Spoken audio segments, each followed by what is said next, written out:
আজি অসম বিধানসভাত অসমৰ ডি ভোটাৰ বিষয়ক আলোচনা হৈছে। ২৬টা বছৰে এই ডি ভোটাৰ এটা ডাঙৰ সমস্যা হিচাপত আছিল মানুহৰ মাজত।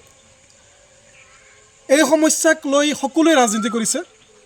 আজি বিধানসভাত আলোচনা হোৱাৰ কাৰণে মই ধন্যবাদ জনাইছোঁ, নিজকে ধন্য মানিছোঁ। আৰু আমি আমাৰ এটা দীৰ্ঘ আন্দোলনৰ এটা সফলতাৰ দিশত আমি এটা ষ্টেপ আগুৱাই গৈছোঁ। এতিয়া হৈছে কি, যিটো বিষয়টো হ'ল মোৰ মা মিছ তাহমিনা খাতুন, এখেতৰ বংশৰ কাৰো ডি ভোটাৰ নহয়, কাৰো নামত বিদেশী কেছ নাই, কিন্তু এখেত হ'লগৈ ডি ভোটাৰ। 1997 ডি মাৰ্ক পৰিল। আৰু এই লৈ আমি এটা ডি ভোটাৰ মঞ্চ বনাই আমি এটা কিছু যিসকল ডি ভোটাৰ তেওঁলোকৰ হাতে হাত ধৰি আমি এটা ডি ভোটাৰ মঞ্চ গঠন কৰি তাৰ আমি প্ৰথমে RTI কৰিলোঁ। RTI ৰেকৰ্ড বিচাৰিলোঁ। RTI ৰেকৰ্ডত আহিল যে ডিৰ কোনো ৰেকৰ্ড নাই, এনেই ডি লগাই থৈছে। তাৰপিছত এই বিষয়টো লৈ RTI ৰিপৰ্টখিনিক আমি বেছ কৰি লৈ আমি উচ্চতম ন্যায়ালয়ত এটা গোচৰ ৰুজু কৰিছিলোঁ 2020 চনত। 19 চনত আমি RTI ৰিপৰ্টখিনি আনিলোঁ। 2020 চনত আমি গোচৰ দিলোঁ উচ্চতম ন্যায়ালয়ত। 26 জন, মোৰ মা মিছ তাহমিনা খাতুন আৰু লগত 25 জন, এনেকৈ 26 জন লোকৰ দ্বাৰা উচ্চতম ন্যায়ালয়ত গোচৰ ৰুজু কৰিলোঁ। 2021 চনত গোচৰটো ৰেজিষ্টাৰ হ'ল। তাৰপিছত হিয়াৰিং হ'ল আৰু হিয়াৰিং বিভিন্ন পৰ্যায়ত কেইবাটাও অৰ্ডাৰ আহিল। ইয়াৰ মাজতেই বাৰে বাৰে অসম চৰকাৰলৈকে কাউণ্টাৰ এফিডেভিট দিবলৈ কৈ আছে, অৰ্ডাৰ দি আছে। অসম চৰকাৰে কাউণ্টাৰ এফিডেভিট দিয়া নাই, এইটো এটা ভাল কথা। কিন্তু ইলেকশ্যন কমিশ্যনে কাউণ্টাৰ এফিডেভিট দিলে।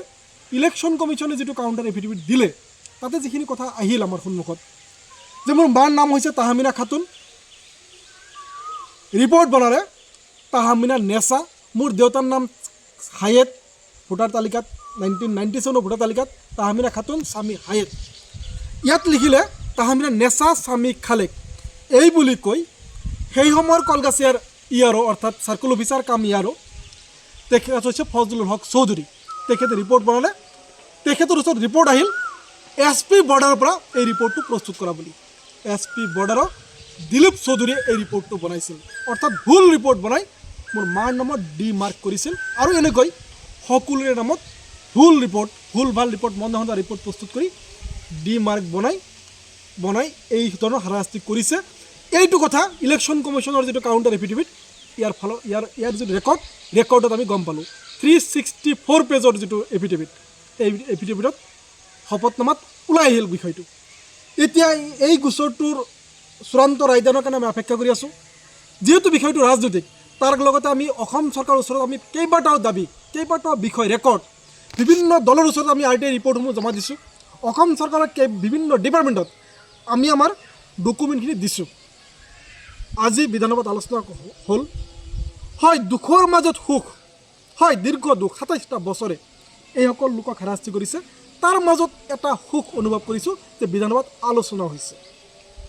শেষ হওক এই জ্বলন্ত সময়, এই এটা ভুৱা, মই কৈছোঁ ডি ভোটাৰ টোটেল ভুৱা, এই সমস্যাটো সমাধান হওক তাৰে আশাত আমি আমাৰ আশা এতিয়া ৰৈ আছোঁ। মোৰ মা আজি মই যে কথাটো ক'লোঁ বিধানসভাত আলোচনা হৈছে, মোৰ মাও যথেষ্ট আনন্দ অনুভৱ কৰিছে, অলপ ফূৰ্তি।